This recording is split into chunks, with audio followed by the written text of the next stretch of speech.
యెహోషువ గ్రంథం 1వ అధ్యాయం 9వ వచనాన్ని చదువుకుందాం. యెహోషువ గ్రంథం 1వ అధ్యాయం 9వ వచనము. నేను నీకు ఆజ్ఞాపించి ఉన్నాను కదా, నిబ్బరము కలిగి ధైర్యముగా ఉండుము, దిగులు పడకము, జడియకము. నీవు నడుచు మార్గమంతటిలో నీ దేవుడైన యెహోవా నీకు తోడుగా ఉండును. ఎందుకు దిగులు పడతాడు? ఏంటి మీ దిగులు అని ఎప్పుడన్నా ఆలోచించారా?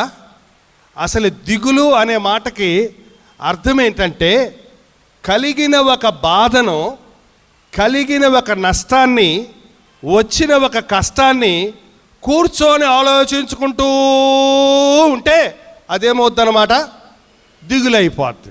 ఎన్ని రకాలైన దిగులు ఉన్నాయో మీరు చెప్తే నేను ఈ రాత్రి విందామనుకుంటున్నాను. ఏంటండి? అప్పుల బాధ అంట. అప్పుల గురించి ఆలోచించకుండా అప్పులను నుంచి నిన్ను విడిపించగలిగే దేవుని గురించి ఆలోచించు.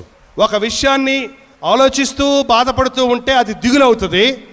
ఆ విషయాన్ని దేవుని వాక్యానికి అనునయించి ధ్యానిస్తూ ఉంటే అది ధ్యానం అవుతుంది. నీ దిగులుకు విరుగుడు ఏంటంటే దేవుని వాక్యం యొక్క ధ్యానం.